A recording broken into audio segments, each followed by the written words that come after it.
The 2026 Bahrain Darts Masters is the first event of the year and is taking place next week, January 15th to 16th, at the Bahrain International Circuit, home of the F1 Bahrain Grand Prix, in Saaqi, Bahrain. Stephen Bunting is the reigning champion of the event from 2025. This is close to a 4,000-mile trip from Alexandra Palace in London, where the World Championships took place. The World Series of Darts is a yearly unranked invitational series of tournaments where the PDC takes 8 of its best players and battles for a £30,000 first prize against the best players from across different parts of the world. In 2026, there are 6 events below, followed by the World Series of Darts Finals, where the top performers of the year get a chance to play for £100,000. The format of these tournaments are 8 matches on the first day, all first to 6 legs, followed by the next day with quarterfinals, which are first to 6 legs, semis that are first to 7 legs, and then the final, which is first to 8 legs.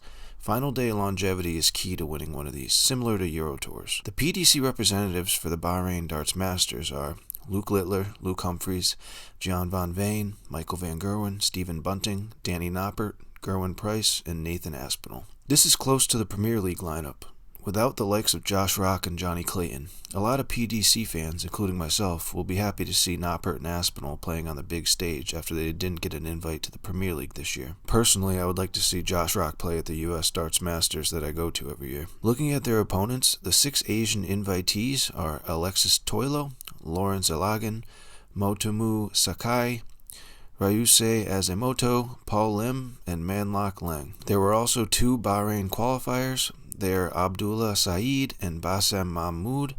Both also qualified last year, and both lost first round 6-0 to Humphries and Doby, while only throwing 62 and 76 averages. Paolo Nebrita was the only player last year to win his first round match at the Bahrain Darts Masters versus Rob Cross, while only throwing an 82 average, but he isn't in the lineup this year, and neither is Rob Cross. All of the 6 Asian invitee contenders played at the World Championships this year, 2 of them winning their first round matches in fairly big upsets. Paul Lim and Motomu Sakai both won their first round matches, knocking out Jeffrey de Graaf and Thibault Tricol and ruining all of my parlays. They were both consistent with high 80 averages and benefited from low scoring and a lot of missed doubles from their opponents. Unfortunately, both Lim and Sakai lost 3-0 in the next round to Humphries and Harrison. While their level of play remained the same, they ran into stronger and more consistent opponents. But Paul Lim is no stranger to beating Humphries. He actually upset him in the 2018 World Championships. But if you notice, Humphries only averaged 92 with 23% checkout, a level of play that's rare for Humphries now. Regardless, Lim and Sakai are good candidates for first round upsets if they get a favorable draw and play their A games. The other 4 invitees all lost in the first round of the World Championships this year, but Lawrence Elagan and Manlok Leng both played fairly well, and I would also consider them good candidates for upsets next week. Lawrence Elagan lost to Nathan Aspinall 3-1 in what was a very close match in which Nathan hit a 170 checkout to win, but a battle from start to finish nevertheless.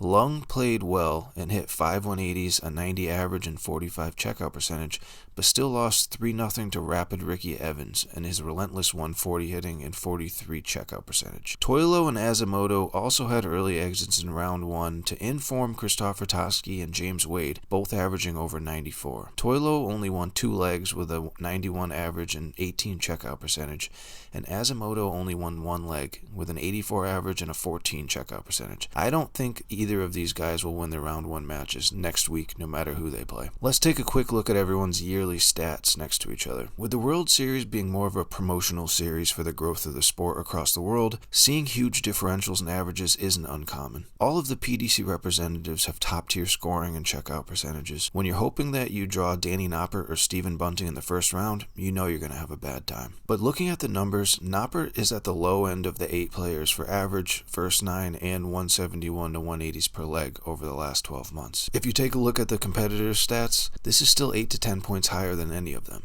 And of course, Littler is at the high end with being the only competitor with over 100 average over the past 12 months, and 111 first 9 and nearly 50% 180s per leg rate. Yikes. As I stated before, Sakai, Lim, Elagan, and Lung are my picks for possibly upsetting one of the PDC players on day 1, but it all depends on the draw and if one of the weaker PDC players has jet lag and is off his game. Looking at the draw possibilities, we see a few interesting events that could unfold. First off, if the draw formatting is the same as last year, the top 4 ranked players will be seeded as shown, as there is no current World Series order of merit yet. This leaves Bunting, Noppert, Aspinall, and Price to fill in the other 4 spots, and a random drawing for the contenders. Personally, I don't see MVG having what it takes to beat Littler in both of their current forms, along with Noppert or Bunting.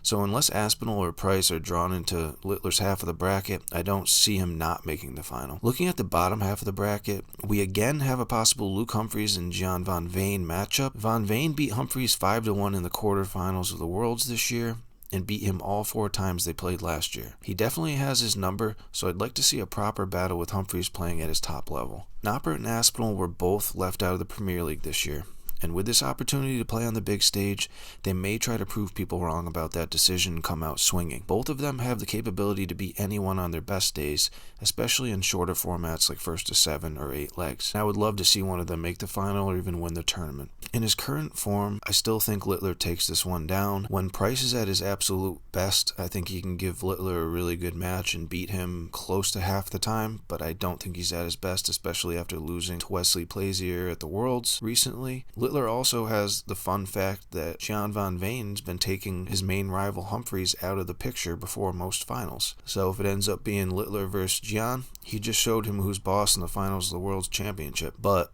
1st to 8 legs and straight play, anything can happen. Who do you guys think will win? I hope you guys enjoyed the video. Like and subscribe if you like this kind of content. Later.